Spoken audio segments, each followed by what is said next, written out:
নরসিংদীর পলাশে মুখ এবং পায়ুপথে বাতাস ঢুকিয়ে রামিম নামের 10 বছর বয়সী এক শিশুকে হত্যার অভিযোগ উঠেছে।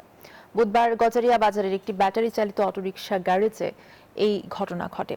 বিচারের দাবি স্বজন এবং এলাকাবাসীর। মামলা প্রক্রিয়াধীন আছে বলছে পুলিশ। হৃদয় খানের তথ্যচিত্রে ডেস্ক রিপোর্ট। নরসিংদীর পলাশে মুখ ও বায়ুপথে বাতাস ঢুকিয়ে রামিম নামের 10 বছর বয়সী শিশু হত্যায় এলাকা জুড়ে তোলপাড়।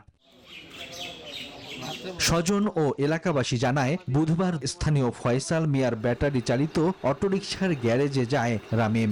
রিকশা চালক সবুজ মিয়া হাওয়া দেয়া মেশিনের সাহায্যে দুষ্টামির ছলে রামিমের মুখ ও পায়ুপথে হাওয়া দেন।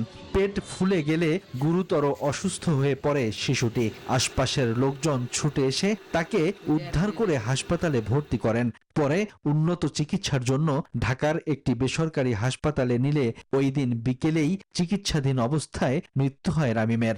কম্প্রেসার মেশিন ছিল হাওয়ার, ওই হাওয়ার মেশিন দিয়া তার মুখে এবং তার পায়ুপথে নাকি হাওয়া দিছে।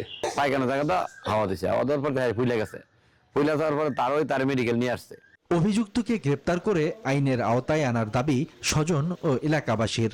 এরকম বিচার হোক যেন, যাতে করে আর কেউ যেন এরকম কাজ না করে। ভবিষ্যতে আশা করি এরকম ঘটনা যাতে কেউ না ঘটায়, তার জন্য আমরা আশা করি যে দৃষ্টান্তমূলক শাস্তি, সর্বোচ্চ শাস্তি যা আছে আইনের ক্ষেত্রে ওইটাই দেওয়া হোক। পুলিশ বলছে, অভিযুক্ত সবুজ মিয়া ঘটনার পর থেকে পলাতক। গ্রেপ্তারের চেষ্টা চলছে।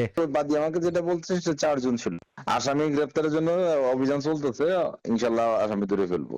এই ঘটনায় আইনি প্রক্রিয়ার প্রস্তুতি নিচ্ছে পরিবার। Desk report, news 24।